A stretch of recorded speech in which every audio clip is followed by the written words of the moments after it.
Si ça coule sur ce qu'on vient de faire, bon, c'est la quoi. Alors en finition,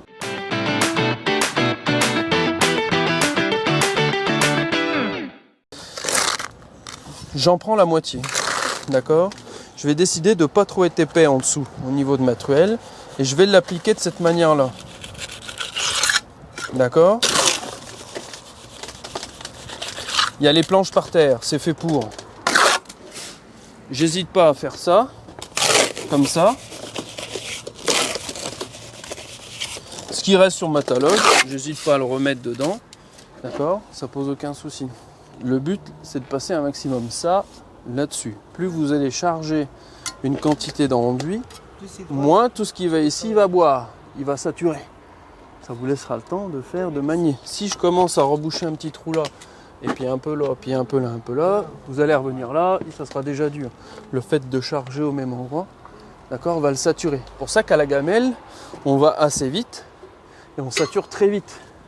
Donc on peut se permettre de talocher après un moment, reprendre et reprendre. Idéalement, il faut commencer là-haut, en descendant. Pour quelle raison? C'est parce que s'il y a besoin de remouiller, vous avez commencé en bas. Si ça coule sur ce qu'on vient de faire, bon, c'est la quoi. Alors en finition, catastrophe. On commencera par en haut. Voilà. Puis il y a des projections, tout en bas, on fait que de reprendre toujours en bas. Pour mon enduit, mais je vais davantage venir ici sur la gauche reprendre que de faire ça ici comme ça de cette manière-là. Finir sur quelque chose qui a déjà été fait.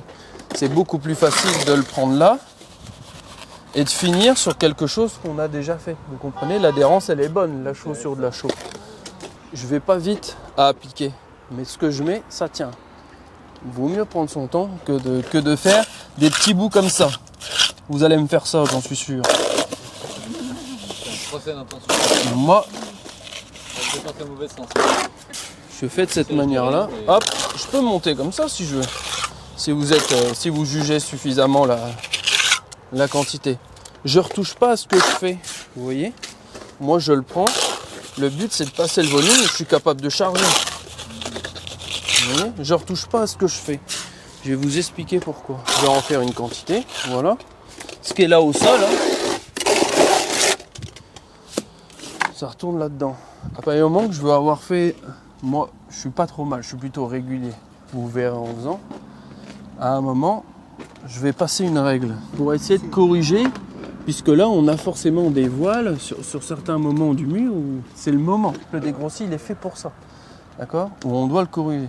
Je vais mettre des coups de règle et j'aurai des endroits de vide que je vais pouvoir tout de suite reprendre. Et à partir de ce moment-là, je commencerai, quand mon enduit va commencer à épaissir, je pourrai talocher et là, je vais tout de suite faire quelque chose qui va ressembler à quelque chose. Ok? Idéalement, il faut commencer comme si ici on avait le haut de mur. Me mordez pas là-dedans. D'accord? Ici, le but, c'est d'en mettre environ 1 cm. 1 cm, c'est ce que je suis en train de faire. D'accord? Si je fais ça, vous vous rendez compte à peu près. On peut être amené à en mettre un peu plus. Nous, à la gamelle, on a tendance à en mettre plus, plutôt comme ça. D'accord? Pour quelle raison? C'est qu'on va aussi talocher après. Donc on va quand même commencer à ranger le grain, à faire... bon, voilà. De commencer en haut. D'accord? Le but, c'est d'être régulier. Il n'y a pas de problème d'adhérence, là. D'accord? Si j'enlève, là, l'adhérence, il n'y a pas de trou, il n'y a pas de tout ça.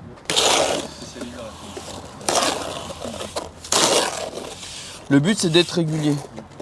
Ne prenez pas à vous embêter. Le but, vaut mieux prendre ça, le placer le plus vite possible là-dessus. C'est toujours une question qu'on va saturer notre mur. D'accord? On aura 10 fois le temps après de venir talocher, de machin, etc. D'accord? On passera pas à la règle. Il n'y a plus de problème d'alignement. Là, le dégrossi a été repris hier. On n'a plus de soucis. Ce qui tombe au sol, si c'est pas trop mal, on peut le réutiliser. Là, il commence un peu à épaissir.